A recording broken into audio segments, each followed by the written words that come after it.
আমার আল্লাহ পাক আমার নবীর মনে আনন্দ দেওয়ার জন্য, নবীর মনে একটু সান্ত্বনা দেওয়ার জন্য, নবী কষ্ট পেয়েছে তার হাবিবকে একটু আনন্দ দেওয়ার জন্য পৃথিবীর সব নবী না, দুনিয়ার জমিনে আমার আল্লাহর সাথে সাক্ষাৎ করেছে। আল্লাহ তাদের সাথে কথা বলে তাদেরকে আমার আল্লাহ পাক মনে শান্তি দিয়েছে। হযরতে মুসা নবীকে তুর পাহাড়ে আমার আল্লাহ কথা বলেছে। মুসা নবী আল্লাহর সাথে কথা বলে শান্তি পেয়েছে না পায়নি? আল্লাহর সাথে যদি তার বান্দার কথা হয় মনে আনন্দ হয় কি হয় না বাবা? তুর পাহাড়ে নবী মুসা যেতেন, আল্লাহর সাথে কথা বলতেন। মুসা নবী অনেকবার বললেন আল্লাহ আমি আপনাকে দেখব, অনেকবার বললেন আল্লাহ আমি দেখব। আল্লাহ বলছে তুমি আমাকে দেখতে পাবে না, কথা শুনতে পাবে কিন্তু আমাকে তুমি দেখতে পাবে না। হযরত ইব্রাহিম আলাইহিস সালাতু ওয়াস সালাম সমস্ত নবী আলাইহিমুস সালামদের সাথে আল্লাহর কথা হয়েছে না হয়নি বাবা? ওহীর মাধ্যমে কথা হয়েছে। আল্লাহ পাক তাদের সাথে কথা বলেছে। নবী আলাইহিমুস সালামরা আল্লাহর সাথে কথা বলে মনে আনন্দ পেয়েছে। আর আল্লাহ রাব্বুল আলামিন প্রিয় নবী মুহাম্মদুর রাসূলুল্লাহকে দুনিয়াতে তো কথা বলেছেন আমার নবীকে সান্ত্বনা দেওয়ার জন্য তার ঘর আরশে মহল্লা আরশে আজিমে নিয়ে এসেছেন। বন্ধু আজ আপনি আর আমি ছাড়া কেউ থাকবো না, আপনি আর আমি, আপনি বলবেন আর আমি শুনবো। কথা বুঝতে পারছেন? আপনি বলবেন আমি শুনবো, মাঝখানে কেউ না, আপনি আর আমি।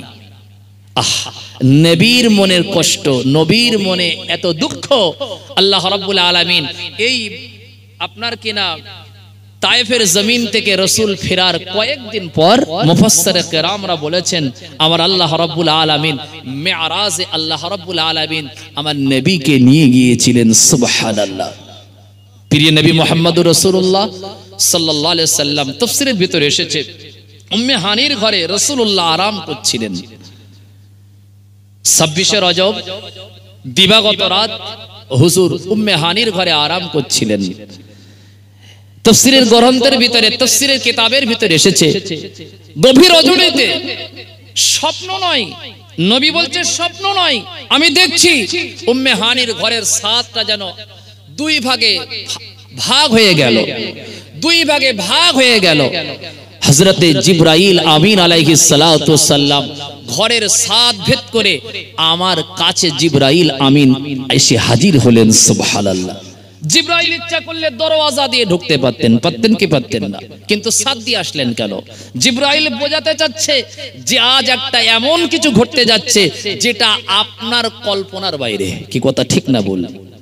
মানুষ ঢোকে ঘরের দরওয়াজা দিয়ে, আজকের ছাদ ভেদ করে জিবরাইল আসছে, মানে জিবরাইল রাসূলকে বোঝাচ্ছেন যে এমন একটা আশ্চর্য জিনিস ঘটতে যাচ্ছে যেটা আপনিও কোনোদিন কল্পনাও করেননি। আজকের ওই কাজটা, ওই জিনিসটা হতে যাচ্ছে। সুবহানাল্লাহ। বরাক তাফসীরের ভিতরে বলা হয়েছে বরাক এমন একটা পশু যেটা না ঘোড়া না খচ্চর। খচ্চর পর্যন্ত আপনারা গাধা আর ঘোড়ার মিলনে যেটা হয় ওটাকে খচ্চর বলা হয়। গাধার থেকে একটু বড় আর ঘোড়ার থেকে একটু ছোট এমন একটা প্রাণী যার ডানা রয়েছে, দেখতে অবিকল, মুখটা আপনার কিনা ঘোড়ার মতন, দেখতে অবিকল ঘোড়ার মতন। আল্লাহ রাব্বুল আলামিন একটা বাহন প্রিয় নবী মুহাম্মদুর রাসূলুল্লাহর জন্য উম্মে হানির ঘরের বাইরে হযরতে জিবরাইল দিয়ে পাঠিয়েছিলেন। সুবহানাল্লাহ, সুবহানাল্লাহ। মেরাজের রাত চলে যাচ্ছে, আজ মেরাজ। আমি কিছু কথা বলবো, অনেক ঘটনা ওলামায়ে কেরামরা মেরাজের ঘটনা বর্ণনা করে সংক্ষেপে সংক্ষেপে আংশিক কিছু কথা বলে। আমি চেষ্টা করব একটু মেরাজের ঘটনাটা আপনাদের মাথায় ঢোকানোর জন্য ইনশাআল্লাহ তাআলা। আল্লাহ যেন আমার জবানকে বলাটা সহজ করে দেন, বলেন আমিন। জিবরাইল আমিন আসলেন, রাসূল বলছেন আমি সব দেখছি কিন্তু তারপরে যেন অচৈতন্য ভাব। অচৈতন্য পর্যন্ত অনেক সময় চোখ বন্ধ থাকে কিন্তু কান সজাগ থাকে, এমন হয় কি হয় না বাবা? অনেক সময় আমরা ঘুমিয়ে থাকি কিন্তু সব বুঝতে পারি কিন্তু চোখ যেন ছাড়ে না, ঠিক এমন একটা অবস্থা। আমার আপনার নবী দিন দুনিয়ার বাদশা মুহাম্মদুর রাসূলুল্লাহ সাল্লাল্লাহু আলাইহি ওয়াসাল্লাম হুজুর বললেন আমি উম্মে হানির ঘরে আছি, অচৈতন্য ভাব আমার। হঠাৎ জিবরাইল আমিন যেন এসে হাজির হয়ে গেল। জিবরাইল আমিন আলাইহিস সালাতু ওয়াস সালাম, হযরতে জিবরাইল এসে যেন জবান দিয়ে বলছেন, আল্লাহর হাবিব নবী মুহাম্মদুর রাসূলুল্লাহ সাল্লাল্লাহু আলাইহি ওয়াসাল্লাম তো আজ ঘুমিয়ে আছেন। আমি জিবরাইল যদি আল্লাহর দোস্তর ঘুম থেকে ডেকে তুলি, না জানি নবীর সাথে বেয়াদবি হয়ে যাবে। যাবে কি যাবে না? জিবরাইলের তো ভয় আছে। কেন বলেন দিনি? আবুল বাশার আব্বাজান সাইয়্যিদিনা আদম শফিউল্লাহর সাথে মুআল্লিমুল মালায়েকা, যাকে আমরা ইবলিস বলে জানি, মিস্টার ইবলিস, এই মুআল্লিমুল মালায়েকা যে হযরতে আদম আলাইহিস সালাতু ওয়াস সালামের সঙ্গে সামান্য বেয়াদবি করেছে। কি কথা ঠিক না ভুল? সামান্য। আল্লাহ বলছে তুমি আদমকে সেজদা করো। সবাই সেজদা করেছিল, করে নাকি? ইল্লা ইবলিস। আল্লাহ বলছে ওয়াইদ কুলনা লিল মালাইকাতি ইসজুদু লিআদম। আল্লাহ বলছে সমস্ত মালাইকাদের হুকুম দিল যে উসজুদু সেজদা করো লিআদম, আদমকে। সবাই সেজদা করলো, করে নাকি? ফাসাজাদু ইল্লা ইবলিস, ইবলিস ব্যতীত সবাই সেজদা করেছে। এই সামান্য হুকুমের খেলাফি করা মানে আদমের সাথে বিয়াদবি করা। আল্লাহ রাব্বুল আলামিন মুআল্লিমুল মালাকা থেকে আল্লাহ রাব্বুল আলামিন তাকে জাহান্নামীদের নায়ক বানিয়ে দিয়েছে। কি কথা ঠিক না ভুল বাবা? তাই না? জাহান্নামীদের সরদার বানিয়ে দিয়েছে। জিবরাইল চিন্তা করছে, আমি তো সমস্ত ফেরেশতাদের সরদার, সাইয়্যিদুল মালায়েকা, সমস্ত ফেরেশতাদের আমি নেতা, কিন্তু আমি যদি মুহাম্মদ সাল্লাল্লাহু আলাইহি ওয়াসাল্লাম, যিনি সমস্ত নবী সমস্ত রাসূলদের যিনি সরদার সাইয়্যিদুল আম্বিয়ার সাথে যদি যাররা পরিমাণ যদি বিয়াদবি করে ফেলি, না জানি হয়তো আমাকেও কিন্তু ইবলিসের মতন অবস্থা হলেও হতে পারে। পারে কি পারে না বাবা? কি করব? হুজুর তো ঘুমাচ্ছেন। জিবরাইল চিন্তা করছে মুহাম্মদুর রাসূলুল্লাহর যদি কাঁচা ঘুমটা জাগিয়ে যদি হুজুরকে তুলি আর বিন্দু পরিমাণ যদি কাঁচা ঘুমে কষ্ট পাই, না জানি আল্লাহ হয়তো আমার উপরে নারাজ হয়ে যাবে। কি করি এখন? হযরতে জিবরাইল আমিন আলাইহিস সালাতু ওয়াস সালাম ওই সময় কি করলেন? কিতাবের ভিতরে এসেছে বাবা, হযরতে জিবরাইল আমিন নবীর নাম ধরে ডাক দিলেন না। রাসূলুল্লাহকে কোনোভাবে ঘুম ভাঙালেন না। চিন্তায় পড়ে গেল, একদিকে আল্লাহর হুকুম, অপরদিকে আমার নবীর সম্মান, নবীর ইজ্জত।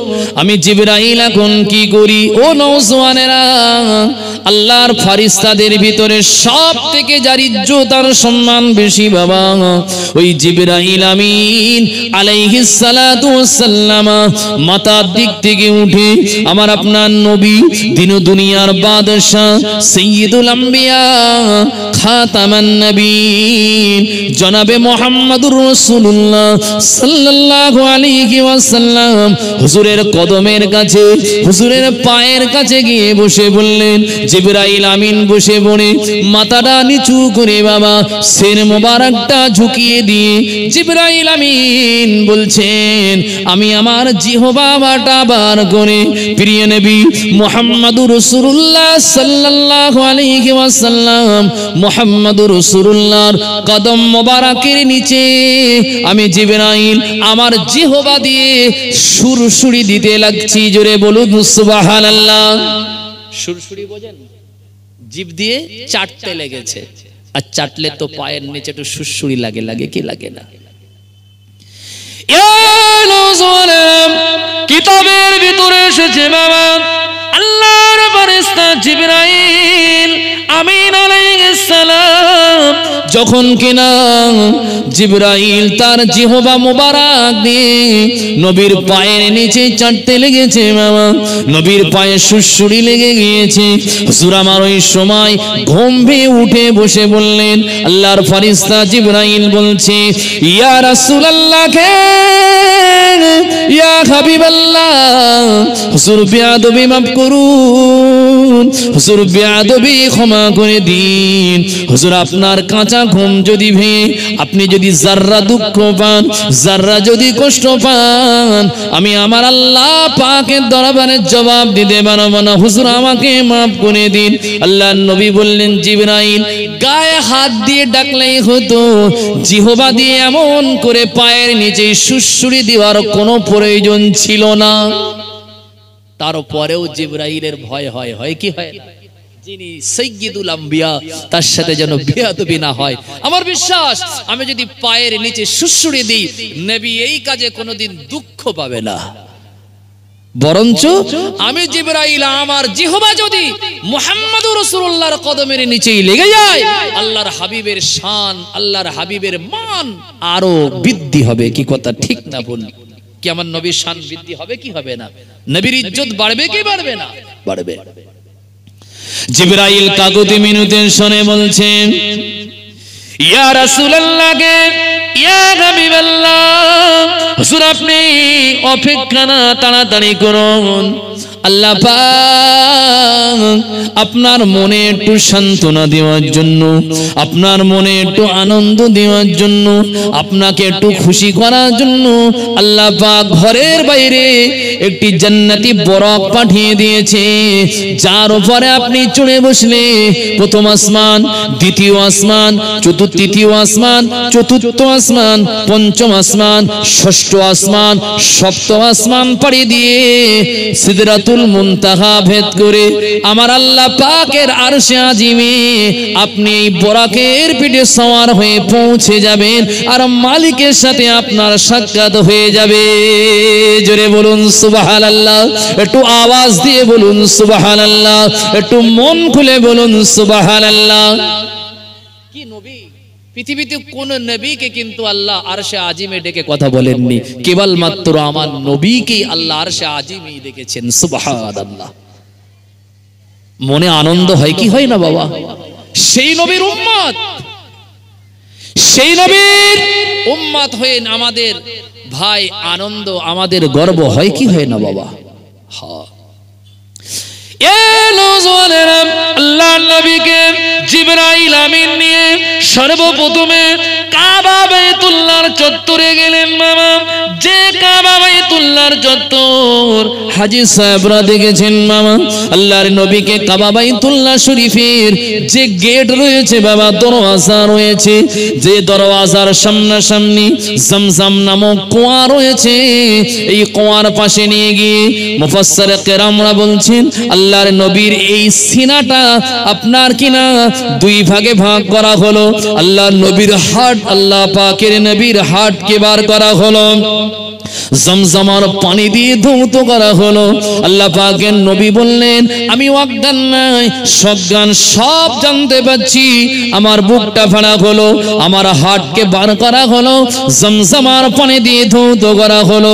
জিবরাইল আমিন আমার হাটটা নির্দিষ্ট জায়গাতে আবার বসিয়ে দিয়ে জিবরাইল আমিন একবার হাত দিয়ে মুসাহা করে দিয়েছে। পূর্বের ন্যায় আমার আল্লাহ পাকের অশেষ কুদরতি ক্ষমতায় আমার চিহ্ন মাত্র আমি দেখতে পাইনি, ব্যথা অনুভব করতে পারিনি, আমার জ্বালা যন্ত্রণাও হয়নি। আমি মুহাম্মদুর রাসূলুল্লাহ দেখতে পেয়েছি, কিন্তু আমার হার্ট ওপেন সার্জারি করা হয়েছে, জমজমার পানি দিয়ে ধৌত করা হয়েছে, কিন্তু আমি মুহাম্মদুর রাসূলুল্লাহ কোন রকম কষ্ট অনুভব করিনি। বলুন সুবহানাল্লাহ। আল্লাহর নবীকে বলল, ইয়া রাসূলুল্লাহ জমজমের পানিতে ওযু করুন, ওযু করে নিয়ে বাইতুল্লাহ শরীফের পাশে হাতিমে কাবা বলে একটি জায়গা বিদ্যমান। যারা হাজী সাহেব আছেন তারা জানেন হাতিমে কাবা ওই জায়গাটাকে বলা হয়, যে জায়গাটা কাবা বাইতুল্লাহর একটি অংশ। বাবা আসলে এটা কাবা শরীফের ভিতরের অংশ ছিল, কিছু কারণে একটা কারণে এটাকে আলাদা করা হয়েছে, অন্য সময় বলা যাবে। আল্লাহর নবীকে জিবরাইল বলল, ইয়া রাসূলুল্লাহ, ইয়া হাবিবাল্লাহ, হুজুর আপনি এই জায়গাতে দাঁড়িয়ে 2 রাকাত নামাজ পড়ে নিন। আল্লাহ পাকের নবী হাতিমে কাবার ভিতরে দাঁড়িয়ে 2 রাকাত নামাজ আদায় করলেন। আদায় করার পরে আল্লাহ পাকের নবীকে বোরাকের পিঠে চাপিয়ে দেওয়া হলো, আল্লাহর নবীকে বসিয়ে দেওয়া হলো 2 জনা ফারিস্তা। সামনে বসেছেন হযরতে জিবরাইল, পেছনে বসেছেন হযরতে মিকাইল, আর মাঝখানে বসিয়েছে আমাদের নবী মুহাম্মদুর রাসূলুল্লাহকে। জিবরাইল আমিন বলছে, ও বোরাক, উর্ধ্ব আকাশে আল্লাহর হুকুমে তুমি গমন করো, তুমি নির্দিষ্ট গন্তব্য স্থানে আল্লাহর আদেশে পৌঁছে যাও। বোরাক নড়াচড়া করে না, বোরাক একটু জমিন থেকে কদম তোলে না। জিবরাইল বারবার বোরাককে আওয়াজ দিয়ে বলে, জিবরাইল আপনার কিনা জমিন থেকে ওঠেন না। সঙ্গে সঙ্গে বোরাকের জবান খুলে গেল। ওরে জিবরাইল রে, এত বড় বেয়াদবি, রাহমাতুল লিল আলামিন আল্লাহর সর্বশ্রেষ্ঠ নিয়ামত, তার সাথে আমি এই বেয়াদবিটা করতে পারবো না। ও জিবরাইল, যাকে সৃষ্টি না করলে তোমাকে আল্লাহ সৃষ্টি করতো না, যাকে সৃষ্টি না করলে হযরতে মিকাইল কেউ সৃষ্টি করতো না, যাকে সৃষ্টি না করলে আরশে মুআল্লা সৃষ্টি হতো না, যাকে সৃষ্টি না করলে বাইতুল্লাহ সৃষ্টি হতো না, আসমান জমিন সৃষ্টি হতো না, ওই মুহাম্মদুর রাসূলুল্লাহ তোমার পেছনে বসে থাকবে। আমি এই বেয়াদবির বোঝা নিয়ে আমি আল্লাহ পাকের হুকুমে আমি ঊর্ধ্ব আকাশে গমন করতে পারবো না, পারবো না, পারবো না, যতক্ষণ না মুহাম্মদুর রাসূলুল্লাহকে আপনার সামনে বসিয়ে না নেবেন। বলুন সুবহানাল্লাহ। নবীর ইজ্জত শান মান আছে না নাই? বেশি না কম? অনেক বেশি। যারা নবীর শান, যারা নবীর ইজ্জত নিয়ে বাড়াবাড়ি করে, রসুলের শান রসুলের মানের কথা বললে যাদের কষ্ট হয়, ওরা কি আশেকে রসুল না আশেকে ইবলিস? আপনাদের কি মনে হয় বাবা? কথা বোঝেন না? আপনাদের নাই ভালো লাগছে নবীর শান আর মান শুনে, আপনাদের মনে আনন্দ পাচ্ছে কেন? যারা যে যাকে ভালোবাসে তার কথা শুনতে তার ভালো লাগে, কি কথা ঠিক না ভুল? আর যে যাকে চায় না তার কথা শুনলে কষ্ট হয় কি হয় না বাবা? কষ্ট হয়। আমরা আশেকে রসুল হতে চাই, নবীর কথা শুনে আমাদের মনে আনন্দ হচ্ছে, আমরা মনে শান্তি পাচ্ছি, কিন্তু এমনও কিন্তু হতভাগা রয়েছে, নবীর শান আর মান যদি তাদের কাছে বলা হয়, বলে এটা যেন বাড়তি হয়ে যাচ্ছে, কি কথা ঠিক না ভুল? আবু বকরও মানুষ আর আবু জেহেলও মানুষ, 2 মানুষ কি এক? তারও 2 হাত, এর আবু বকর সিদ্দিক হুজুরের 2 হাত, আবু জেহেলেরও 2 চোখ, আবু বকর সিদ্দিকেরও 2 চোখ, কিন্তু মানুষ 2টা কি এক বাবা? 2টো এক। একজন ছিল নবীর বন্ধু আর একজন ছিল নবীর দুশমন। এখন আপনারা চিন্তা করেন আবু বকর হবেন না আবু জাহাল? আবু বকর হলে টেনশন নাই, আর আবু জেহেল হলে চিন্তা আছে না নাই? চিন্তা অনেক বেশি। মুহাম্মদুর রাসূলুল্লাহ মেরাজে গিয়েছিলেন, নবী মেরাজ থেকে ঘুরে এসে সাহাবা রিদওয়ানুল্লাহি আলাইহিম আজমাইনদেরকে মেরাজের ওয়াকিয়া বর্ণনা করছিলেন। আবু জেহেল লুকিয়ে লুকিয়ে প্রত্যেকদিন মুহাম্মদুর রাসূলুল্লাহর কথাগুলো শুনতেন, যে মুহাম্মদ কি বলে, মুহাম্মদ সাল্লাল্লাহু আলাইহি সাল্লাম কি বলে, এই কথাগুলো তা সে কিছু বাড়তি করে মানুষের কাছে পৌঁছে দেয় যে মুহাম্মদ মিথ্যুক। বলেন নাউজুবিল্লাহ, একটু আওয়াজ দিয়ে বলুন নাউজুবিল্লাহ। মুসলমানদের নবী মুহাম্মদ মিথ্যুক, বানিয়ে বানিয়ে বলে। এদিনও আবু জেহেল এসেছে, আর রাসূলুল্লাহ ওই মেরাজের ঘটনা, গত রাতের ঘটনাগুলো সাহাবা হুজুরদের সামনে শোনাচ্ছেন, যে আল্লাহ আমাকে সাত আসমান ভ্রমণ করিয়েছে, আরশে মহল্লা, জান্নাত, জাহান্নাম, বাইতুল মুকাদ্দাস, বাইতুল মুকাদ্দাসে গিয়েছি। আল্লাহ আমার বুককে ফেড়েছে জিবরাইল দিয়ে, আল্লাহ আমার হার্টকে বার করে জমজমার পানি দিয়ে ধৌত করেছে। আমি মসজিদুল হারামে নামাজ পড়ে মসজিদে আকসাই নবীদের ইমামতি করেছি। সমস্ত ঘটনাগুলো সাহাবাদেরকে বলছিলেন অল্প সময়ের ভিতরে। ওই সময় আবু জেহেল মনে মনে করছে যে মোহাম্মদকে মিথ্যুক বলতাম, কিন্তু কোনো প্রমাণ ছিল না। কিন্তু আজ যে মোহাম্মদ যে মিথ্যাবাদী, মিথ্যুক, এটা একটা আমার কাছে বড় প্রমাণ। এই রাত্রির ভিতরে হাজার হাজার বছরের রাস্তা, হাজার হাজার বছরের রাস্তা। দুনিয়া থেকে প্রথম আসমানের দূরত্ব হচ্ছে 500 বছরের রাস্তা। কত বছরের? 500 বছর হেঁটে না, দৌড়ে না। একটা দ্রুতগামী ঘোড়া যত দ্রুত ভাবে দৌড়াতে পারে, দৌড়াতেই থাকবে, দৌড়াতেই থাকবে। এরকম করে একটা ঘোড়া স্টপ বা জিরাবে না, থামবে না। একভাবে দৌড়ালে যতটা রাস্তা যাবে, 500 বছর দৌড়ালে যতটা জায়গায় পৌঁছাবে, এত দূরত্বই জমিন থেকে প্রথম আসমান। প্রথম আসমান থেকে দ্বিতীয় আসমানের দূরত্ব আরো 500 বছর। 3500 বছরের রাস্তা হচ্ছে সপ্তম আসমান। এটা সপ্তম আসমান। তারপরে হচ্ছে সিদরাতুল মুনতাহা। সিদরাতুল মুনতাহা থেকে আরো কোটি কোটি বছরের রাস্তা হচ্ছে আরশে মহল্লা। কথা বুঝতে পারছেন বাবা? তো মোহাম্মদ এই রাত, একই রাত্রে এত কিছু দেখেছে, আবার এত রাস্তা পাড়ি দিয়ে, হাজার হাজার রাস্তা পাড়ি, বছরের রাস্তা পাড়ি দিয়ে উনি নাকি আরশে মহল্লা, আরশে আজিমে গিয়েছে। মোহাম্মদের মতো মিথ্যাবাদী এই জমিনের উপরে, আসমানের নিচে আর জন্মেছে বলে আবু জেহেল বলছে, জন্মেছে বলে আমার জানা নেই। সবথেকে বড় মিথ্যাবাদী আবু জেহেল মনের আনন্দে যাচ্ছে যে মোহাম্মদ যে মিথ্যাবাদী, এটা তার প্রমাণ। যেতে যেতে সিদ্দিক আকবর আবু বকর সিদ্দিক হুজুরের সাথে দেখা। আবু বকর সিদ্দিক রাদিয়াল্লাহু তাআলা আনহুর সাথে দেখা হয়েছে। আবু বকরকে দাঁড় করিয়ে বলছি, আবু বকর একটা কথা বলি। কি কথা? তোমাদের নবী মুহাম্মদ সাল্লাল্লাহু আলাইহি ওয়াসাল্লাম নাকি গত রাতে মেরাজে গিয়েছে, এত দুর্গম রাস্তা পাড়ি দিয়েছে, মসজিদের হারামে নামাজ পড়ে মসজিদে আকসায় গিয়েছি, নবীদের নামাজের ইমামতি করেছে। কথা বুঝতে পারছেন? এটা হয় কেমনে? তোমার কি বিশ্বাস হয় মুহাম্মদ সত্যবাদী বলে তোমরা জানো, কিন্তু মুহাম্মদ সাল্লাল্লাহু আলাইহি ওয়াসাল্লাম তো মিথ্যা কথা বলেছে। হযরত আবু বকর সিদ্দিক আবু জেহেলের সামনে দাঁড়িয়ে বলল, ওরে আবু জাহাল, তুমি জানো না কার সামনে দাঁড়িয়ে কার কথা তুমি শোনাচ্ছ?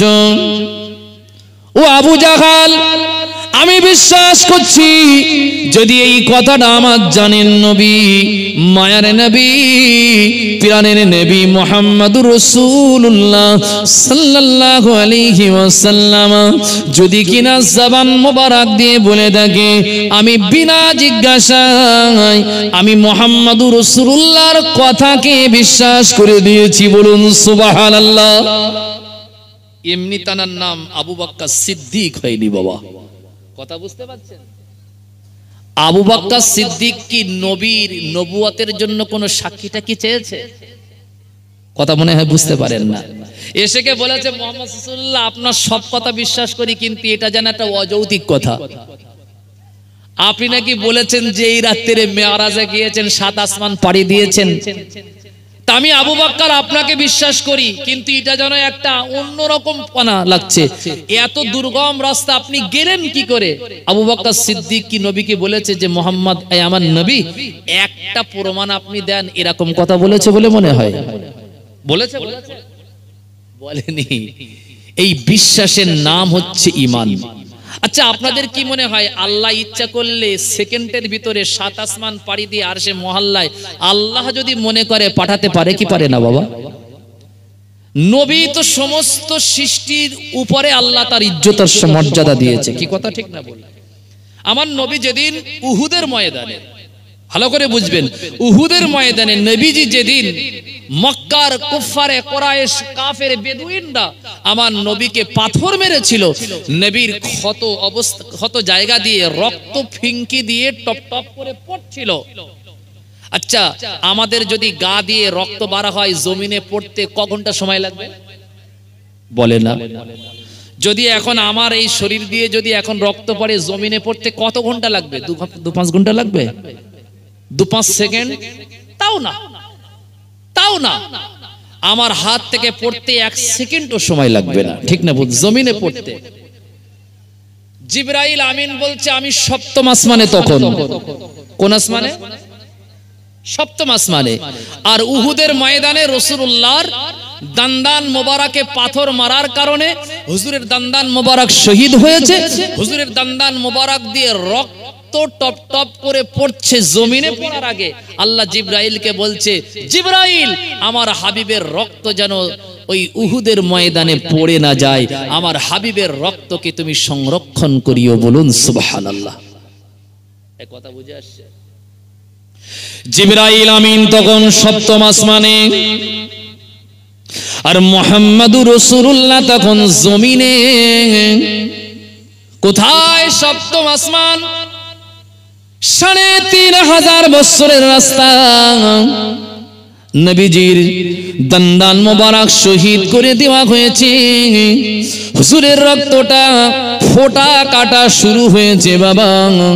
জিবরাইল বললেন আমি পৃথিবীতে 3 বার সব থেকে দ্রুত গতিতে জমিনে এসেছি। বলুন সুবহানাল্লাহ। কয়বার? 3 বার। এত দ্রুত গতিতে আল্লাহ আমাকে কোনোদিন হুকুম করেনি। যে হুকুম করেছে এত দ্রুত গতিতে, আমি পৃথিবীতে কোনোদিন এত দ্রুত গতিতে আসিনি। 1 নম্বর আলাম বিশ্বনবী মুহাম্মদুর রাসূলুল্লাহ সাল্লাল্লাহু আলাইহি ওয়াসাল্লাম এই কিনা জবান মোবারকের খুনটা যেন জমিনে না পড়ে। আল্লাহ বলছে জিবরাইল আমার হাবিবের খুন যদি উহুদের ময়দানে পড়ে যায়, আমি আল্লাহ পাক জমিনে কিয়ামত নাজিল করে দেব। যাকে সৃষ্টি না করলেন জমিন বানাতাম না, আসমান বানাতাম না, জমিন আসমান চন্দ্র সূর্য কিছু বানাতাম না। ও জিবরাইল আমার দোস্তের রক্ত যেন জমিনে না পড়ে যায়। জিবরাইল বললেন আল্লাহ আদেশ করেছে 7 আসমান থেকে একটা পালকের ঝাপটা দিয়েছি। আল্লাহ পাক রব্বুল আলামিন আমার হাবিবের রক্ত জমিনে পড়ার আগে আমি জিবরাইল এসে আমার নবীর রক্তকে আমি সংরক্ষণ করেছিলাম। বলুন সুবহানাল্লাহ। জিবরাইলের যদি এত পাওয়ার হয়, নবীজির পাওয়ার কত হতে পারে? কি কথা ঠিক না বলি? জিবরাইলের ক্ষমতা দিয়েছে কে? তিনি আর অন্য কেউ না, তিনি হলেন আল্লাহ। আল্লাহ যদি জিবরাইলের এত পাওয়ার দেয়, তাহলে আমার নবীর পাওয়ার দিতে কি অসুবিধা আছে? বিশ্বাস করুন, আল্লাহ পাকের নবী জিবরাইলকে একদিন জিজ্ঞাসা করল, ও জিবরাইল তুমি মানুষের সূরা ধারণ করে আমি রাসূলুল্লাহ আমার কাছে তুমি ওহী নিয়ে আসো। জিবরাইল আমি রাসূলুল্লাহ তোমার আসল চেহারাতে একটা বারের জন্য অন্তত দেখতে চাই, তুমি তো সূরাত নিয়ে আসো। একজন সাহাবী ছিলেন নবীজির জলিলুল কদর সাহাবী দাইহাতুন কলবি। যখন জিবরাইল আসতেন বেশিরভাগ এই সাহাবীর সূরাত ধরেই আসতেন। সুবহানাল্লাহ। একদিন দাইহাতুন কলবি সূরাত ধরে জিবরাইল আমিন এসেছে। কে এসেছে? অসুবিধা হচ্ছে আপনাদের? জিবরাইল আমিন এসেছে। আর ইমামে হুসাইন রাদিয়াল্লাহু আনহু নবীর রক্তে জিগার কলিজার টুকরা হযরতে হুসাইন নবীজির কোলে বসা আছে। জিবরাইল এসেছে দাইহাতুন কলবি সাহাবীর সূরাত ধরে।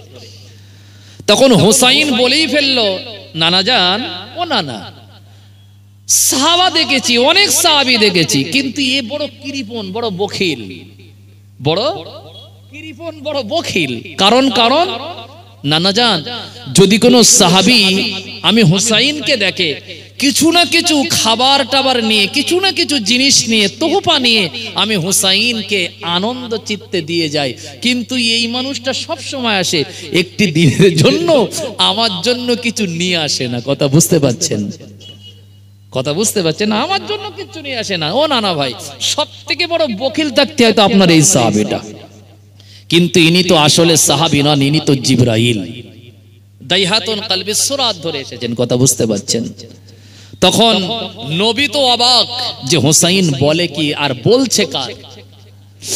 আমার আল্লাহ পাক রব্বুল আলামিন জিবরাইলকে শুনিয়ে দিলেন, ও জিবরাইল আমিন, জান্নাতের যুবকদের সরদার আজ তোমাকে কৃপণ বলেছে, তুমি রাগ করিও না। আমার দোস্ত মুহাম্মদুর রাসূলুল্লাহ তাকে ভালোবাসে, তুমিও তাকে ভালোবাসো, তুমিও তাকে। ও জিবরাইল, তুমি মনে দুঃখ নিও না, মনে দুঃখ কষ্ট পেও না। আমি আল্লাহ পাক তোমার জামার পকেটের ভিতরে তুমি হাত দিয়ে দাও, আমি আল্লাহ পাক তোমার জামার প্রাণের পকেটের ভিতরে জান্নাত থেকে আঙ্গুর পৌঁছে দিয়েছি। বলুন সুবহানাল্লাহ। পৃথিবীতে একজনই দুনিয়ার জমিনে জান্নাতের ফল খেয়েছেন, তিনি আর অন্য কেউ না, তিনি হলেন হযরতে ইমামে হুসাইন রাদিয়াল্লাহু আনহু। জোরে বলুন সুবহানাল্লাহ। আছেন দুনিয়ায় কিন্তু ফল খেয়েছেন জান্নাতের, কথা বুঝতে পারছেন? আল্লাহর নবী অবাক হয়ে যায়, হুসাইন বলে কি? আল্লাহর নবীর সামনে জিবরাইল আমিন বসা। জিবরাইল আমিন সঙ্গে সঙ্গে আল্লাহ পাক শুনিয়ে দিয়েছেন। জিবরাইল পকেটে হাত দিয়ে এক তলা আঙ্গুর আল্লাহর নবীর দৌহিতর কলিজার টুকরোই হযরত ইমাম হুসাইন হুজুরের হাতে এই ফলটা দিয়ে দিয়ে বলছে, হুসাইন তুমি আনন্দ চিত্তে খাও। হযরতে হুসাইন ওই সময় বলছেন, না না না না, আমার নানার নাম মুহাম্মদুর রাসূলুল্লাহ সাল্লাল্লাহু আলাইহি ওয়াসাল্লাম। আমার নানার একটা শিক্ষা আছে, আমাদেরকে শিক্ষা দিয়েছে, যদি সামনে মেহমান থাকে মেহমানকে কিছু খাইয়ে খেতে হবে। জিবরাইল বড় বিপদে পড়ে গিয়েছে, কথা বুঝতে পারছেন? এই ফারিস্তারা কি খায়? না, তারা খান না, তারা ঘুমানো না, ঘুম থেকে আল্লাহ তাদেরকে খাওয়া থেকে তাদেরকে আল্লাহ পবিত্র করেছে। এই হচ্ছে ইমামে হুসাইন রাদিয়াল্লাহু তাআলা আনহু। আল্লাহর নবী বলল, ও জিবরাইল, তোমাকে আমি সব সময় দেখি, তোমার সুরাত তো আমি আসল চেহারা তো কোনোদিন দেখিনি। আমি নবী, আমার মন চায় তোমাকে আসল সুরাতে দেখব। হযরতে জিবরাইল আমিন বললেন, ইয়া রাসূলুল্লাহ, আপনি যদি দেখতে চান আমার দেখাতে কোনো অসুবিধা নাই। হযরতে জিবরাইল আমিন আলাইহিস সালাতু ওয়াস সালাম আসল চেহারা দেখলেন। তার চেহারা এত লম্বা, তিনি যখন আসল চেহারা দেখলেন, নবী দেখছে জমিনে তার পা, তার মাথা হলো আসমানে, দুইটা ডানা এমন করে খেলিয়ে দিয়েছে পূর্ব থেকে পশ্চিম, এতটা আপনার এ প্রান্ত থেকে ও প্রান্তর গোটা দুনিয়াটা তার ডানাতে জিবরাইল আমিন পুরো ঘিরে ফেলেছে। বলুন সুবহানাল্লাহ। এত বড় হযরতে জিবরাইল আমিন। সমস্ত ফারিস্তাদেরকে আল্লাহ এমন ক্ষমতা দিয়েছে, কথা বুঝতে পারছেন? আল্লাহ পাকের ফেরেশতা জিবরাইল বললেন, দ্রুত গতিতে পৃথিবীতে 3 বার আমি গিয়েছি। একটা হলো নবীজির উহুদের ময়দানে, 2 নাম্বার হযরতে ইউসুফ আলাইহিস সালাতু ওয়াস সালামকে তার ভাইয়েরা যখন ওপর থেকে 10 ভাই ওই কুয়াতে ফেলে দিচ্ছিলেন মেরে দেওয়ার জন্য, আমার আব্বা জান ইউসুফকে সবথেকে বেশি ভালোবাসে ইয়াকুব নবী, তারা দুশমনি করে ইউসুফকে মেরে দেওয়ার জন্য কুয়াতে ফেলে দিচ্ছিলেন। নিচেই পানি, ইউসুফ ভয় পাবে একা, হযরত ইউসুফ নবী কষ্ট পাবে। আল্লাহ জিবরাইলকে বললেন, জিবরাইল তখন ছিল 7ম আসমানে। আমার আল্লাহ বললেন, ও জিবরাইল, তোমার ডানা দিয়ে ইউসুফ নবীর ভাইরা উপর থেকে ছেড়ে দিয়েছে, নিচেই পৌঁছানোর আগে তুমি ইউসুফকে তুমি নিজের হাত দিয়ে তাকে সংরক্ষণ করে নিও, বলুন সুবহানাল্লাহ। সেদিনও জিবরাইল দ্রুত গতিতে এসেছিল। 3 নাম্বার, আল্লাহ পাকের নবী ইব্রাহিম খলিলুল্লাহ নমরুদের আগুনে যখন নমরুদ তাকে ফেলেছিল মেরে দেওয়ার জন্য, তাকে আগুনে পুড়িয়ে মারার জন্য, আমার আল্লাহ পাক রব্বুল আলামিন জিবরাইলকে বলল, ওরে জিবরাইল রে, দুনিয়ার জমিনে নমরুদের আগুনের পাশে তুমি চলে যাও। নমরুদের লোকজনেরা জাল্লাদ ওপার থেকে দড়ি ছিঁড়ে দিয়েছে, দড়ি কেটে দিয়েছে, দড়ির গিট খুলে দিয়েছে। আমার খলিল এখন আগুনে পড়তে যাচ্ছে। জিবরাইল তুমি তোমার ডানার ঝাপটা দিয়ে নমরুদের আগুনটা নিভিয়ে দাও। আমার ইব্রাহিম আগুনে পড়ার পূর্বে বলুন সুবহানাল্লাহ। যদি জিবরাইলের এত পাওয়ার হয়, তাহলে নবীর পাওয়ার বেশি না কম? এই নবীর পাওয়ার বেশি না কম? অনেক বেশি। সেই নবীর শান, নবীর মান নিয়ে যদি আমরা জানা বোঝা করি, আমাদের মনে আনন্দ আসতে পারে, কিন্তু আবু জেহেল ওয়ালাদের মনে কিন্তু আনন্দ আসবে না। কি কথা ঠিক না বল? আর আবু জেহেল সারা জীবন কিন্তু নবীর দুশমনি করতে করতে তাকে জাহান্নামায় যেতে হয়েছে। যারা নবীর শান আর মানকে নিয়ে বেশি কিনা চিন্তা ভাবনা করে, তাদেরকে চিন্তা করতে করতে কিন্তু তাদেরকেও কিন্তু জাহান্নামায় যেতে হবে। কি কথা ঠিক না বল বাবা? আমার নবী হচ্ছে সৃষ্টির সর্বসেরা মহামানব। কি কথা ঠিক না বল? দরুদ শরীফ আল্লাহুম্মা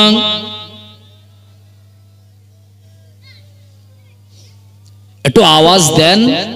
ওয়া আলা আলি সাইয়্যিদিনা।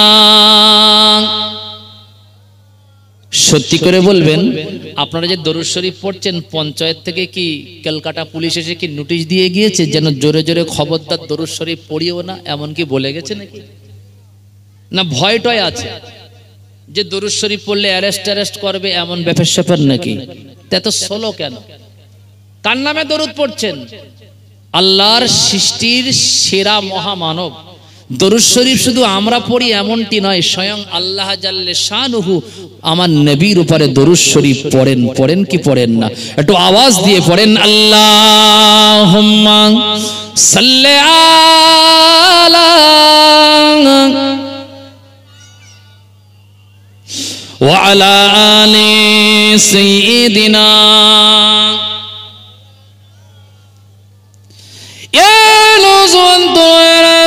আমি যে কথা বলছিলাম, হযরত আবু বকর বলল, ও আবু জাহাল, তুমি জানো না আল্লাহ পাকের নবী যদি বলে থাকে, আমি নবীর এই কথাটা বিশ্বাস করে নিলাম। জোরে বলুন সুবহানাল্লাহ। ভাইরা বাবাজির, আমি যে কথা বলছিলাম, আল্লাহ পাকের ফেরেশতা জিবরাইল আমিন ওই সময় বরাককে বলল, বরাক উত্তর আকাশের দিকে গমন করো। আমার নবীকে সামনে বসিয়ে নিয়ে আল্লাহর হাবিবকে নিয়ে হযরতে জিবরাইল আমিন আর মিকাইল আমার নবীকে নিয়ে আগাচ্ছেন। যেতে যেতে একটা খাজুরের বাগান দেখতে পাওয়া যায়। তাফসীরের কিতাবে এসেছে, হযরতে জিবরাইল বললেন, বরাক এই জায়গাতে একটু থেমে যাও। হযরতে জিবরাইল আমিনের আদেশ পাওয়ার সাথে সাথে বরাক খাজুর বাগানে অবতরণ করলেন। বাবা আল্লাহর নবী জিবরাইলকে জিজ্ঞাসা করল, ও জিবরাইল আমিন, এই জায়গা কোন জায়গা?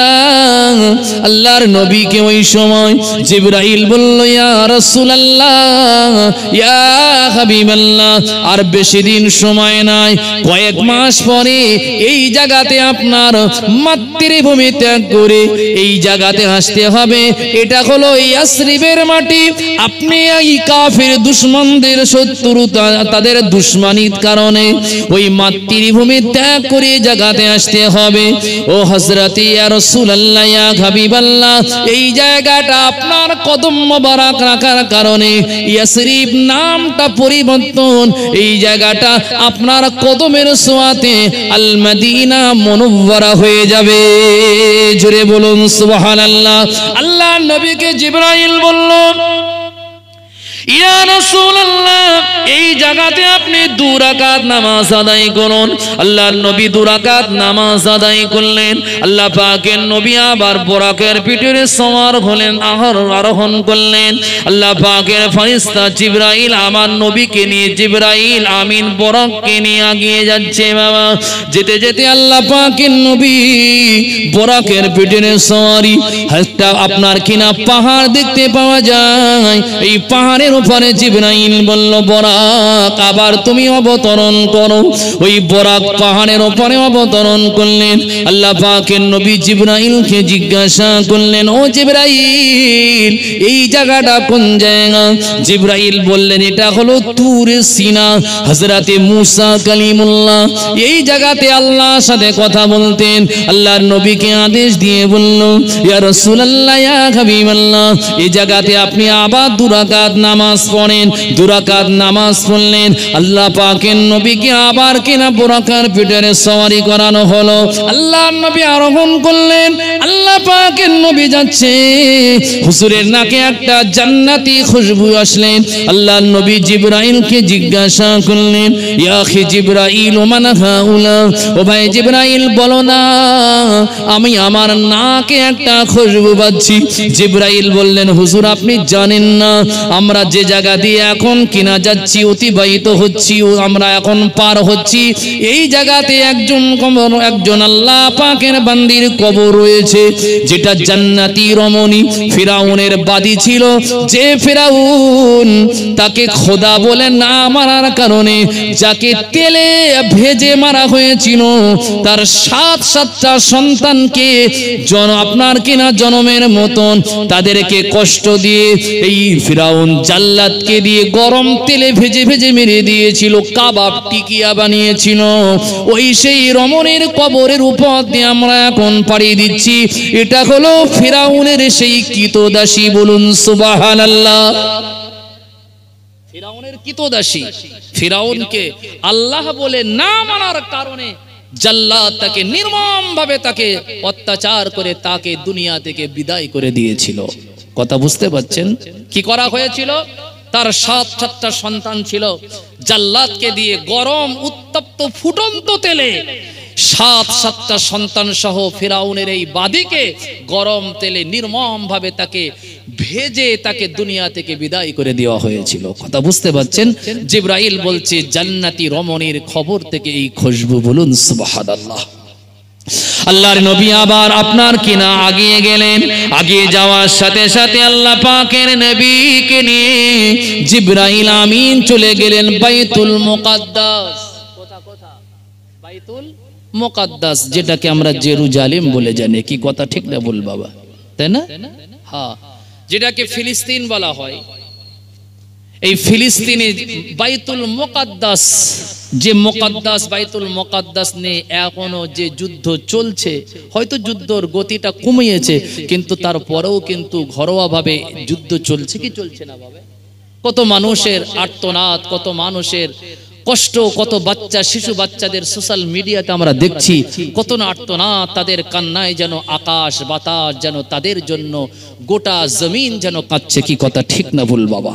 আমরা তো অনেক শান্তিতে আছি আলহামদুলিল্লাহ, কিন্তু তাদের কষ্ট দেখলে আমাদের কলিজার ভিতরে কষ্ট হয় কি হয় না বাবা? বাইতুল মুকাদ্দাসে বোরাককে থামালেন, বোরাককে বাঁধে রাখা হলো, বোরাককে একটি পিলিয়ারে বাঁধা হলো, যে জায়গাতে হযরতে সুলাইমান নবী আলাইহিস সালাতু ওয়াস সালাম তার সিংহাসন ওখানে বাঁধতেন। সমস্ত নবীরা তাদের জীবজন্তুগুলো আরোহণগুলো ওই জায়গাতে বাঁধতেন, বোরাককে ওই জায়গাতে বাঁধা হলো। সমস্ত নবী আলাইহিমুস সালামদের জামাত, বলুন সুবহানাল্লাহ। আদম থেকে নিয়ে নবীজির আসার আগ পর্যন্ত যত আম্বিয়ায়ে মুরসালিন, সমস্ত নবীদের জামাত, লক্ষ লক্ষ মানুষের সমাগম। আল্লাহর নবী জিবরাইলকে বলছে, জিবরাইল, এই লক্ষ লক্ষ মানুষ কারা? আমি তো বুঝতে পারছি না, কেন এরা এমন জামায়াত হয়েছে? জিবরাইল বলছে, হুজুর, এরা সাধারণ কোনো মানুষ না, যাদেরকে আপনি দেখছেন এরা হচ্ছে সমস্ত নবী আলাইহিমুস সালাম গণেরা। বলুন সুবহানাল্লাহ, একটু চিল্লে বলুন সুবহানাল্লাহ। সমস্ত নবী আলাইহিমুস সালাম গণেরা কাতারে দাঁড়িয়েছেন বাইতুল মুকাদ্দাসে, লক্ষ লক্ষ নবী আলাইহিমুস সালামরা দাঁড়িয়ে গিয়েছেন। ইমামতির জায়গাটা খালি পড়ে আছে, নামাজের মুসাল্লাটা ইমাম কখন আসবেন? ইমাম আল্লাহ পাকের ফেরেশতা জিবরাইল আমিন আমার নবীজির হাত মোবারকটা ধরে নিয়ে ইমামতির জায়গাতে দাঁড় করিয়ে বললেন, ইয়া রাসূলুল্লাহ, ইয়া হাবিবাল্লাহ, আপনি হলেন এই জামাতের আজ ইমাম। 2 রাকাত নামাজ আপনি পড়ুন আর আপনি পড়ান, আর আপনার পেছনে সমস্ত নবী আলাইহিমুস সালামরা আপনাকে ইমাম হিসাবে মেনে নিয়েছে, আপনার পেছনে তারা ইক্তেদা করবে। বলুন সুবহানাল্লাহ। মুফাসসিরে কিরামরা লিখলেন, নামাজ হয়ে গিয়েছে বাবা, 2 দিকে সালাম ফিরানো হয়ে যাওয়ার পরে লক্ষ লক্ষ নবী আলাইহিমুস সালামদের বিশাল জামাত হয়ে যাওয়ার পরে হযরতে আদম সফিউল্লাহ দাঁড়িয়ে গেলেন। আদম সফিউল্লাহ দাঁড়ানোর পরে হযরত ইব্রাহিম খলিলুল্লাহ দাঁড়িয়ে গেলেন, তারপরে মূসা কালিমুল্লাহ দাঁড়িয়ে গেলেন, তারপরে ঈসা রূহুল্লাহ দাঁড়িয়ে গেলেন। 4 জন নবী তারা দাঁড়িয়ে গেলেন। সমস্ত নবীদেরকে বলছেন, আহলান সাহলান, আহলান সাহলান মুহাম্মাদুর রাসূলুল্লাহ সাল্লাল্লাহু আলাইহি ওয়াসাল্লাম। আল্লাহর পয়গম্বর, আপনারা জানেন সবাই, আজ আমাদের অতিথি হিসাবে যিনি এসেছেন আজকে না সভাপতি হিসাবে, তিনি অন্য কেউ না, তিনি হলেন ইমামুল মুরসালিন খাতামান নবীন মুহাম্মাদুর রাসূলুল্লাহ। সমস্ত নবী আলাইহিমুস সালামরা বৈঠকে বসে আছেন। হযরত আদম সফিউল্লাহ দাঁড়িয়ে গেলেন সালাম ফেরানোর পরে। সমস্ত নবীদের উদ্দেশ্যে আদম সফিউল্লাহ ভাষণ দিয়েছিলেন। একটা বাজে কথা বলছি না, মুফাসসিরে কিরামরা লিখেছেন, আদম সফিউল্লাহ দাঁড়িয়ে দাঁড়িয়ে সমস্ত নবীদেরকে শোনাচ্ছেন, এ আমার সন্তানেরা, এ আমার সুসন্তানেরা, তোমরা জানো না জানো না, আজ আদম আমি বড় গর্বিত, আমাদের মাঝখানে আমার একটা সুসন্তানকে পেয়েছি, যিনি হলেন মুহাম্মাদুর রাসূলুল্লাহ সাল্লাল্লাহু আলাইহি ওয়াসাল্লাম। আজ মুহাম্মাদুর রাসূলুল্লাহকে পেয়ে আমি তার পিতা আদম আজ বড় গর্বিত। বলুন সুবহানাল্লাহ, একটু আওয়াজ দিয়ে বলুন সুবহানাল্লাহ। আদম নবী আমার নবীর কথা বলে তার প্রশংসা তিনি কিনা জনগণকে নবীদের সামনে বর্ণনা করলেন। আদম নবীর বক্তব্য ভাষণ শেষ হয়ে গেল। হযরত ইব্রাহিম খলিলুল্লাহ দাঁড়িয়ে গেল। ইব্রাহিম খলিলুল্লাহ বলছে, ও সমস্ত নবী আলাইহিমুস সালাম গণেরা, আমি হযরত ইব্রাহিম খলিলুল্লাহ, আমি বড় গর্বিত, মুহাম্মাদুর রাসূলুল্লাহর মতন নবীকে আজ তার পেছনে ইক্তেদা করে, কেননা আল্লাহ পাক মুহাম্মাদের শান মান মর্যাদা দিয়েছে। আল্লাহ পাক রব্বুল আলামিন আমার পরে যাকে আখিরি পয়গম্বর করেছে তাকে আল্লাহ বড় সম্মান দিয়েছে। মুহাম্মাদুর রাসূলুল্লাহকে আজ আমি পেয়ে বড় গর্বিত। হযরতে ইব্রাহিম খলিলুল্লাহর ভাষণ শেষ হয়ে গেল। হযরতে মূসা কালিমুল্লাহ ওই সময় ভাষণ দিতে লাগলেন। মূসা কালিমুল্লাহ আমার নবীকে নিয়ে বর্ণনা করে নিজের ফখরটা তিনি জনগণকে শোনালেন। সমস্ত নবী আলাইহিমুস সালামরা তাদের ফখরের কথা, গর্বের কথা কোন নবীকে বললেন, তারা তাদের কথা বলেছেন। এবারে শেষ ভাষণ দেবে আমাদের নবী মুহাম্মাদুর রাসূলুল্লাহ কোন জায়গায়? বাইতুল মুকাদ্দাসের ভিতরে। বলুন সুবহানাল্লাহ। সমস্ত নবীরা তারা তাদের গর্বের কথা, তারা তাদের বড়ত্বের কথা, তারা তাদের ফখরের কথা কোন শোনালেন। আর আমার নবী সমস্ত নবীদের সামনে ভাষণ দিচ্ছেন কার কথা নিয়ে জানেন না বাবা? নবী আমাদের কতটা মুহাব্বত করেন, নবী আমাদের কতটা ভালোবাসেন। আল্লাহ পাকের নবী দাঁড়িয়েছেন, শেষ ভাষণ দেবেন আমাদের নবী। ওই সময় আল্লাহ পাকের নবী দাঁড়িয়ে বলছে, ও সমস্ত নবী আলাইহিমুস সালাম গণেরা, ও আম্বিয়ায়ে মুরসালিন গণেরা, আমি শেষ নবী, আমি আখিরি নবী। আল্লাহ আমাকে নবুয়ত দিয়েছে, তোমরা আমাকে নিয়ে গর্বিত, আর আমি মুহাম্মাদুর রাসূলুল্লাহ এমন একজন নবী, আমি আমার উম্মতদেরকে নিয়ে গর্বিত। বলুন সুবহানাল্লাহ। আল্লাহ আমার উম্মতের এত বড় মর্যাদা, আল্লাহ আমার উম্মতের এত বড় মর্যাদা দিয়েছে। সমস্ত নবীরা তাদের কথা বললেন, নবীকে পেয়ে তারা গর্বিত, আর আমার নবী বললেন আমি আমার উম্মতকে পেয়ে গর্বিত। কেননা আল্লাহ আমার উম্মতের মর্যাদা দিয়েছে। আমার উম্মত যতক্ষণ না জান্নাতের দরওয়াজাতে কদম না রাখবে, আল্লাহ জান্নাতের দ্বারকে উদ্ঘাটন করবেন না। আল্লাহ পাক আমার উম্মতের এত মর্যাদা দিয়েছে, মাহশার ময়দানে আমার উম্মতকে দিয়ে আল্লাহ হিসাব শুরু করবেন। আল্লাহ পাক রব্বুল আলামিন আমার এমন উম্মত দিয়েছে, তারা গুনাহ করলেও কিন্তু তওবা করলে আল্লাহ পাক maaf করে তাদেরকে জান্নাত দেবে। সমস্ত নবীদের সামনে আল্লাহর নবী উম্মতের ফখর, উম্মতের কথাগুলো শোনাচ্ছেন। এই হলো আমাদের নবী। বলুন সুবহানাল্লাহ। একটু আওয়াজ দিয়ে বলুন সুবহানাল্লাহ। এ নওজোয়ান তরুণেরা, আল্লাহর নবীদের দুনিয়ার বাদশা মুহাম্মাদুর রাসূলুল্লাহ সাল্লাল্লাহু আলাইহি ওয়াসাল্লাম ওই সময় আবার জিবরাইল আমার নবীকে নিয়ে বুরাকের পিঠে সওয়ারি হলেন। আল্লাহ পাকের ফেরেশতা জিবরাইল আমার নবীকে নিয়ে যাচ্ছেন উর্ধ্ব আকাশের দিকে।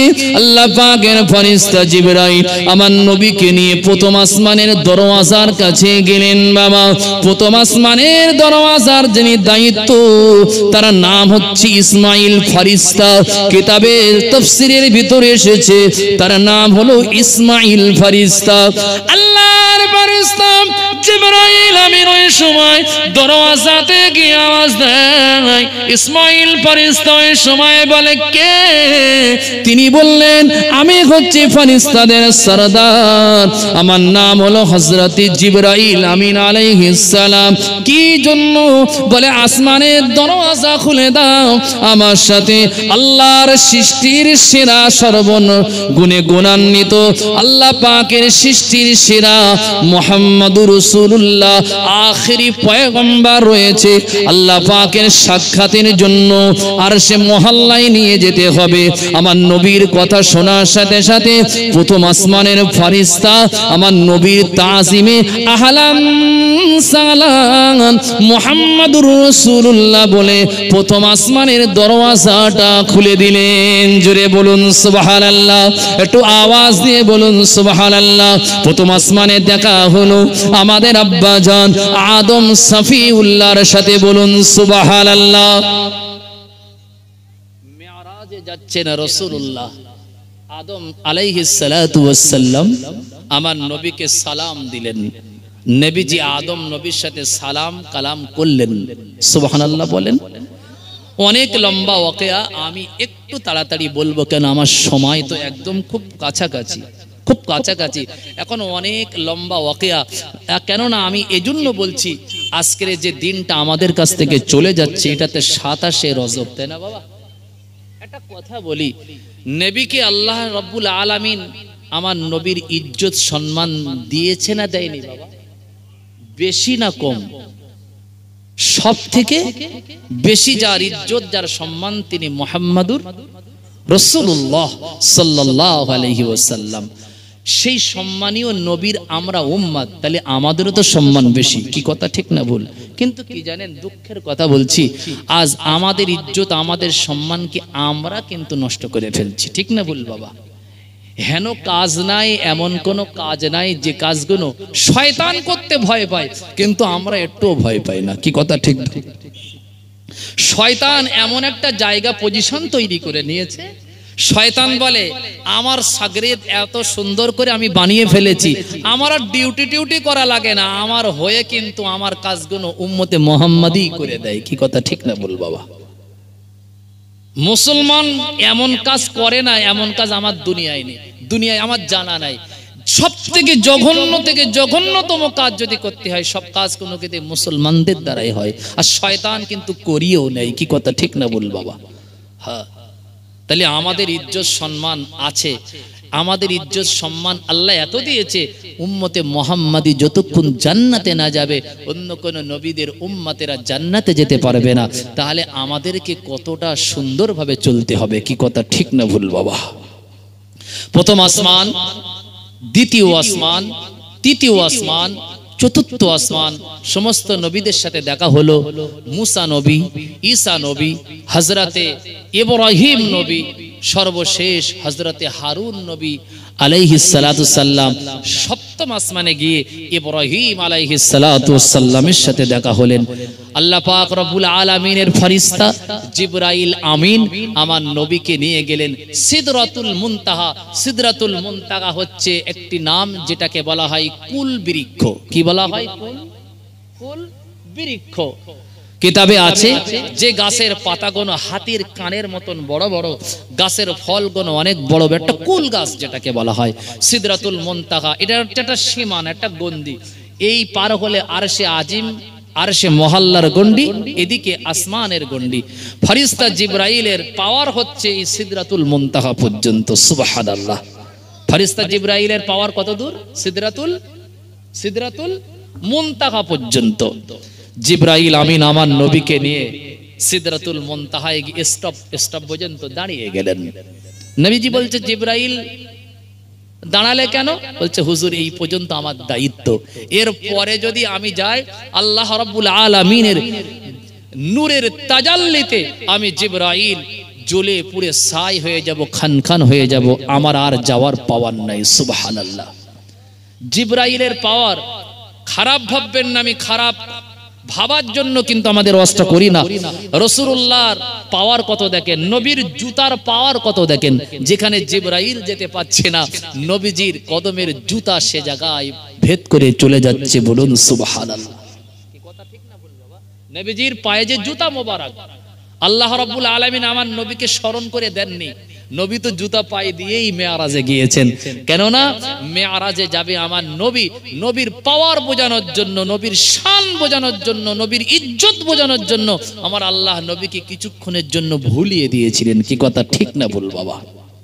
কেউ চায় জুতা পায়ে দিয়ে আরশে আজিমে যাব, কেউ চায়, আপনারা চান যে আমার সজ্ঞানে আমি মসজিদের ভিতরে জুতা পায়ে দিয়ে যাব? চান? যদি ভুল হয়ে যায়, ভুল হওয়াটা আলাদা বিষয়। কি কথা ঠিক না ভুল? জিবরাইল আমিন আমার নবীকে নিয়ে ওই জায়গাতে নামিয়ে দিলেন বরক থেকে। রফরাফ নামক একটি আসন, সিংহাসন এসে গেল বাবা, সম্মানীয় একটি আসন বাবা। যে রফরাফ আল্লাহর নবীর সামনে এসে হাজির হয়ে গেল, নবীজি যেন কষ্ট না পায়, নবীজি যেন দুঃখ না পায়। আমি ধরে নেন আমার বাড়ি হচ্ছে হাড়োয়া শামলা গ্রামে, আমি এই ভাঙড় রঘুনাথপুর গ্রামে এসেছি। ভাঙড়ে এসে আমাকে জিজ্ঞাসা করতে হচ্ছে, ভাই রঘুনাথপুর গ্রামটা কোন দিকে? জিজ্ঞাসা করতে কেন? অজানা অচেনা রাস্তা। এই এতটুকু যে আমার সময় লস, এতটুকু যে আমার মগজে জেহেনে যে এই যে চিন্তা, এই যে সামান্য পরিমাণ আমার টেনশন, রাসূলুল্লাহকে আল্লাহ এতটুকু কষ্ট দেননি। বলুন সুবহানাল্লাহ। হুজুর নেমেছেন, বরফ এসে হাজির হয়ে গিয়েছে। আমার নবীকে আহলান সাহলান ওয়েলকাম স্বাগতম। হুজুর আপনি আমার উপরে চড়ে বসুন, আপনি আমার উপরে চড়ে বসুন। আল্লাহ পাক রব্বুল আলামিন আমার নবীর সম্মানীয় একটি আসন, যেটাকে রফরফ বলা হয় বাবা। রফরফের উপরে আল্লাহর নবী মুহাম্মদুর রাসূলুল্লাহ জুতা পায়ে দিয়ে লালায়ন মোবারক পা দিয়ে কিন্তু আল্লাহর নবী রফরফে আপনার কিনা সওয়ারি হয়ে বললেন বাবা। রফরফ দ্রুত গতিতে আল্লাহ পাকের আরশে আজিমের সম্মুখে নিয়ে গিয়ে হাজির করে দিলেন। বলুন সুবহানাল্লাহ। ও দোস্ত তরুণ বন্ধুরা, খুব মনোযোগ সহকারে শুনবেন। রফরফ নামক ওই আসনটা যখন আরশে আজিমের সম্মুখে হাজির করে দিলেন, আল্লাহ পাক আরশে আজিমের ভিতর থেকে আওয়াজ দিয়ে বলছে, হাবিব, এ আমার প্যারা, এ আমার বন্ধু, এ আমার দোস্ত, আপনি ভিতরে প্রবেশ করুন। সুবহানাল্লাহ। ভিতরে প্রবেশ করুন আরশে মহল্লা। আজ আমি আর আপনি, আপনি শুধু বলবেন আর আমি শুধু শুনবো, কথা বোঝেন না? আপনি আজকের বলবেন আর আমি আপনাকে শুধু দিব। সুবহানাল্লাহ। যা চাওয়ার আপনি আজ চাইতে পারেন, আপনি চাইতেই থাকবেন, চাইতেই থাকবেন, চাইতেই থাকবেন, আর আমি আল্লাহ আজকের আপনাকে দিতেই থাকবো, দিতেই থাকবো, দিতেই থাকবো। যত চাইবেন তত দেওয়া হবে, আপনাকে আজ কষ্ট দেওয়া হবে না। কেননা আমি আপনাকে আজ আনন্দ দেওয়ার জন্যই তো আরশে আজিমে ডেকেছি। কি কথা ঠিক না বল বাবা? বাবাজি, যদি দুনিয়াতে কেউ আল্লাহকে দেখে তার কি কোনো চোখে পানি আসে? আল্লাহকে দেখলে কি কাঁদবেন না হাসবেন? বলেন, আনন্দ পাবেন না পাবেন না? আপনারা যে আইটেমে বসে আছেন, আল্লাহ যদি কোনোদিন আল্লাহর দিদার হয়, মনে হয় মনে কষ্ট পাবেন নাকি? কষ্ট পাবেন? মুহাম্মদুর রাসূলুল্লাহ আরশে আজিমে গিয়ে হেসেছেন না কেঁদেছেন আপনারা কি জানেন? কি করেছিল? কেঁদেছে। আচ্ছা, আরশে মহল্লায় যদি কেউ যায় সে কি কাঁদে? কতটা দরদ দেখেন উম্মতের উপরে। আমরা তো কপাল ফাটা, আমরা তো নাদান।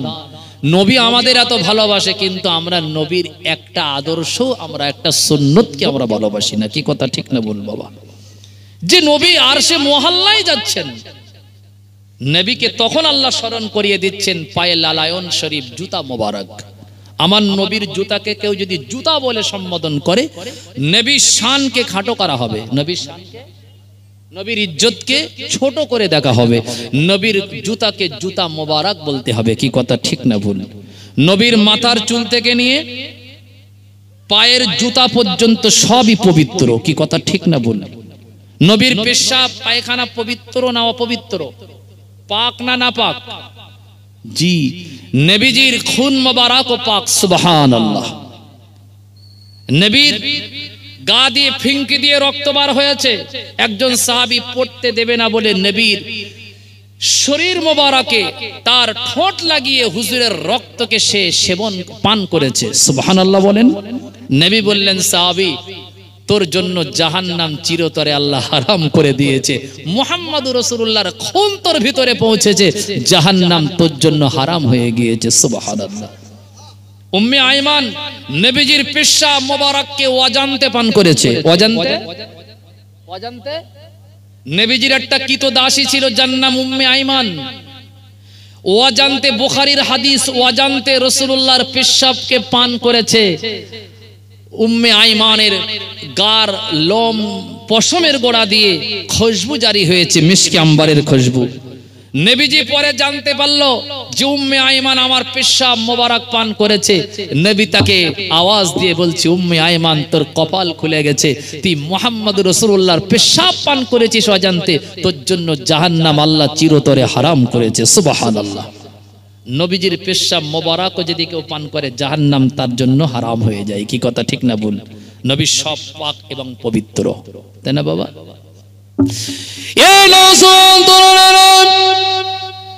আরশে আজিমের দরওয়াজা সামনে আমার আপনার নবী দিন দুনিয়ার বাদশা, নবীজি মাথাটা নিচু করছেন, হুজুর আমার মাথাটা হ্যাট করছেন। আল্লাহ স্মরণ করিয়ে দিল নবীর শান যাতে খাটো না হয়ে যায় বাবা। আল্লাহ পাকের নবীর ওই সময় কদম মোবারকের দিকে দৃষ্টি পড়ে যায়, আল্লাহ নবী অবাক হয়ে যায়। আমার পায়ে তো দুনিয়ার ধুলো বালি লাগা সেই জুতা, দুনিয়ার ধুলো বালিতে আমি হেঁটেছি, মরু ময়দানের ওপারে হেঁটেছি, ওই জুতার নিচে আমার তো ধুলা বালিও লেগে রয়েছে। আমি মুহাম্মদুর রাসূলুল্লাহ আরশে আজিমের মেহমান হয়েছি, আজ আরশে আজিমের ভিতরে আমি প্রবেশ করব। আমার পায়ের জুতা আছে, অন্তত জুতাটা বাইরে খুলে প্রবেশ করাটাই ভালো। আল্লাহর নবী মাথা নিচু করে যখন আস্তে আস্তে হাতটা বাড়িয়ে জুতার দিকে লাগিয়ে নিয়ে যায়, আরশে আজিম থরথর থরথর করে কেঁপে বলে, আল্লাহ কি কথা ছিল আপনার সাথে? আপনি আমাকে সৃষ্টি করেছেন, আমার গেটের সামনে মুহাম্মদ নামটা আপনি লিখে রেখেছেন। আমি তো আপনাকে বললাম আল্লাহ আপনার নামের পাশে পাক পবিত্র স্বর্ণ অক্ষরে মুহাম্মদ নামটা কার? আপনি তো আমাকেই বলেছিলেন মুহাম্মদ অন্য কেউ না, মুহাম্মদ আমার বন্ধু, মুহাম্মদ আমার দোস্ত, মুহাম্মাদুর রাসূলুল্লাহকে যদি সৃষ্টি না করতাম আমি আল্লাহ কিছু সৃষ্টি করতাম না। ওই সময় আরশে আজিম বলল, ও রব্বুল আলামিন আল্লাহ, যার নাম আমার সামনে লেখা, যার নামের কারণে আমি আরশে আজিম আজ এত সম্মান অর্জন করেছি, আল্লাহ পাক একদিন যেন আপনার দোস্ত আমার ভিতরে তার পায়ের জুতার ধুলাটাও যেন ফেলে, আমি আরশে আজিম অপেক্ষায় রইলাম। বলুন সুবহানাল্লাহ। এ নওজওয়ানেরা, ও তরুণ বন্ধুরা, আল্লাহ পাকের আরশে আজিম বললেন, ও রব্বুল আলামিন আপনার হাবিব কেন মাথা নিচু করে হাতটা বাড়িয়ে জুতা খুলতে যায়, সঙ্গে সঙ্গে আল্লাহ বললেন, হাবিব, এ আমার দোস্ত, এ আমার বন্ধু, না না না না না না না, আপনি খবরদার হাত দিয়ে জুতা খুলবেন না। জুতা পরেই আরশে আজিমের ভিতরে আমি আল্লাহ বলছি আপনাকে প্রবেশ করার জন্য। বলুন সুবহানাল্লাহ। একটু আওয়াজ দিয়ে বলুন সুবহানাল্লাহ। আল্লাহ আমার নবীর শানকে আরো বুলন্দ করে দেওয়ার জন্য, আল্লাহ আমার নবীর শানকে আরো বাড়িয়ে দেওয়ার জন্য আরশে আজিমের ভিতরে নবী যদি এমনি ঢুকতো এমনি আরশে আজিম সম্মান বেড়ে যেত। আল্লাহ বলছে তা নয়, আমার নবীর সম্মান আরশে আজিমের আজকের ভিতরে আমার নবীর কদমের জুতাটা যদি পৌঁছে দিতে পারি, আরশে আজিম আমার নবীর কদমের জুতার ধুলা ফেলে আরশে আজিম মর্যাদা হবে, আর আমার নবীর শান অনেক বেড়ে যাবে। বলুন সুবহানাল্লাহ। একটু আওয়াজ দিয়ে বলুন সুবহানাল্লাহ, মন ভরে বলুন সুবহানাল্লাহ। আল্লাহুম্মা সাল্লি আলা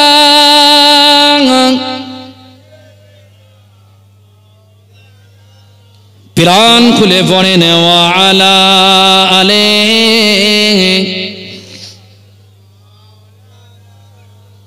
আপনাদের অসুবিধা হচ্ছে বাবা? একটু বলি। হ্যাঁ, আবার পরে ইনশাআল্লাহ তাআলা সুবক্তা আমার ভাই বন্ধুবার হযরত মাওলানা আবু আনসার ভাই, তিনি আসবেন ইনশাআল্লাহ। অনেক কণ্ঠ, সুন্দর কণ্ঠ, অনেক সুন্দর করে আপনাদেরকে বলবেন, আপনারা শুনবেন। কিন্তু সবথেকে বড় কথা কি জানেন ভাই?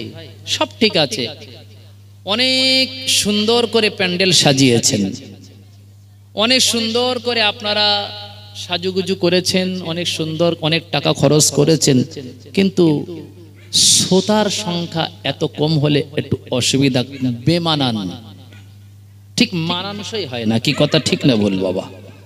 রাত তো মোটামুটি 10টার কাছাকাছি, 10টা ছুঁই ছুঁই, যে বিরাট যে ঠান্ডাও পড়ছে বা এমনটিও তো না। কি কথা ঠিক না ভুল? তা কখন আসবেন? বলে হুজুর ও নিয়ে আপনার টেনশন করতে হবে না, একবার ইয়া নবী সালাম আলাইকা বললে হুজুর যদি বলে দোয়া হবে, হুজুর লাস্টে হয়তো আমাদের তাবারুক জুটবে কিনা সন্দেহ আছে। কি কথা ঠিক না বল? এখন মানুষ কি জানেন ভাই, খুব চতুর হয়ে গেছে ভাই, খুব চালাক।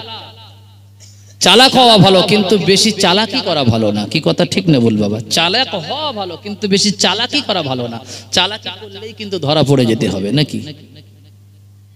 এত বড় গ্রাম, আপনাদের গ্রামের ঘর সংখ্যা তো অনেক বেশি, বেশি না বাবা? কতজন বাস করে বলেন? 300-400 ঘর আছে তো নাকি? আরো বেশি। দেখেন, যদি 1200, যদি একটা করে বাড়ি থেকে যদি একটা করে লোক আসে, এরকম প্যান্ডেল 4 গুণ করতে হবে। কি কথা ঠিক না বল বাবা? বলতো হুজুর শুনছি তো, ঘরে শুয়ে শুয়ে কাঁথা কম্বল মুড়ি দিয়ে শুনছি তো বাবা। শোনা হবে কিন্তু সওয়াব থেকে মাহরুম হয়ে যাবেন। কি কথা ঠিক না বল? যখন ওই মায়েরা মুরগির ডিম বসায়, 20টা যদি ডিম বসায় 20টাই বাচ্চা ওঠে নাকি? হ্যাঁ, দুই একটা নষ্ট হয়ে যায়, পচে যায়, যেটাকে মায়েদের ভাষায় বলে বাউ হয়ে গেছে, তাই না? ওদের ভাষা ওটা বাউ হয়ে গেছে। ওরা বড় মেডিকেল সায়েন্স, ওরা ডিম বিশেষজ্ঞ। ওই এরকম করে সামনে আলো নিয়ে ঠিক ঘুর দেবে না, কোনটা বাচ্চা হবে না হবে ওরা কিন্তু বলে দিতে পারবে, তাই না বাবা? বিরাট বুদ্ধি ওদের। তা কিন্তু তারপরেও কিন্তু মিসড হয় কি হয় না বাবা?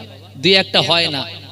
আসলে দেখার তারতম্য নয়, ওটা না হওয়ার কারণে হচ্ছে মুরগির তাওয়া, মুরগির যে তা বলে ওটা ঠিক মতন কিন্তু ডিমি না লাগার কারণে ওগুলো পচে নষ্ট হয়ে গেছে, তাই না বাবা? তো এই গ্রামে যে সবাই এই সওয়াব পাবে, এত টাকা খরচ করে চাঁদা দিয়েছে, কিন্তু সওয়াব পাবে, এটা কিন্তু আসলে অযৌক্তিক। এটা একটা আয়তন, একটা সামিয়ানা তৈরি করা হয়েছে। মুরগির পালকের ভিতরে থাকলে যেমন ডিমি বাচ্চা ওঠে নির্দিষ্ট সময় চলে যাওয়ার পরে, কথা বুঝতে পারছেন? কিন্তু যারা ওই বাইরে থাকবে ওরা কিন্তু পচে যাবে, নষ্ট হয়ে যাবে, না ওটা খাওয়ার অযোগ্য হবে, কুটুম বাড়ি না পাঠাতে পারবেন, দোকানে বিক্রি না করতে পারবেন, ওটাকে শেষবারের মতো কিন্তু ওই নর্দমায় ফেলে দিতে হবে, ঠিক না বল বাবা? তো এর ভিতরে এসে বসলেই কিন্তু সামিয়ানার তলা বসলেই কিন্তু রহমত পরিপূর্ণ আপনি পেয়ে যাবেন, কি কথা ঠিক না বল? এর ভিতরে এসে বসা মানে পরিপূর্ণ আল্লাহ পাকের যে রহমত, যে সওয়াব, এটা আপনি পেয়ে যাবেন। কিন্তু এর থেকে যদি আপনি আলাদা ভাবে যদি এর বাইরে থাকেন, তাহলে কিন্তু এই পচা ডিমের মতন কিন্তু আপনার অবস্থা হয়ে যাবে। যাবে কি যাবে না বাবা? ও কোনো কাজে লাগবে না। এই জন্য সবাইকে এসে সামিয়ানার তলায় বসে যাওয়া লাগে। তাই আমি প্রত্যেককে বলবো, সময় শেষ হয়েছে ঠিক আছে, কিন্তু আমার পরে তো আরো দুইজন বক্তা জলসা দিচ্ছেন, দেন, আমার কোনো অসুবিধা নাই। কিন্তু যদি আপনারা এইভাবে না এসে বসেন, তাহলে কিন্তু যেন একটা কেমন অমানানসই লাগে, ঠিক ভালো লাগে না। দর্শক যদি না থাকে ময়দানে, খেলা কিন্তু ভালো মজে না, তাই না বাবা? দর্শকদের একটু বাহা, দর্শকদের একটু আপনার কেন উদ্দীপনা, দর্শকদের একটু চিৎকার চেঁচামেচি, তাহলে তো যারা প্লেয়ার হবে ওদের তো খেলাটা আরো করতে অনেক মজা লাগবে, তাই না বাবু? কেউ যদি একদম দেখনেওয়ালা না থাকে, কিন্তু ওরা খেলবে বলে দরকার নেই, আমি আমার মতনই খেলি, কি কথা ঠিক না বল বাবা? এই জন্য সবসময় আপনাদেরকে খেয়াল রাখতে হবে যে জলসা দেব, কিন্তু জলসার আদব, জলসার সৌন্দর্য যেন সবসময় আমরা বজায় রাখতে পারি, কি কথা ঠিক না বল বাবা? জলসা দেন, এত বড় গ্রাম, এত টাকা পয়সা খরচ করেছেন, তারপরেও কিন্তু ভাই এখন প্রত্যেক শুধু আপনাদের জলসা নয়, প্রত্যেক জায়গায় কিন্তু একই অবস্থা, জলসা দেয় কিন্তু শুনতে চায় না মানুষ। এটা তাকবীর দেন, নারায়ে তাকবীর।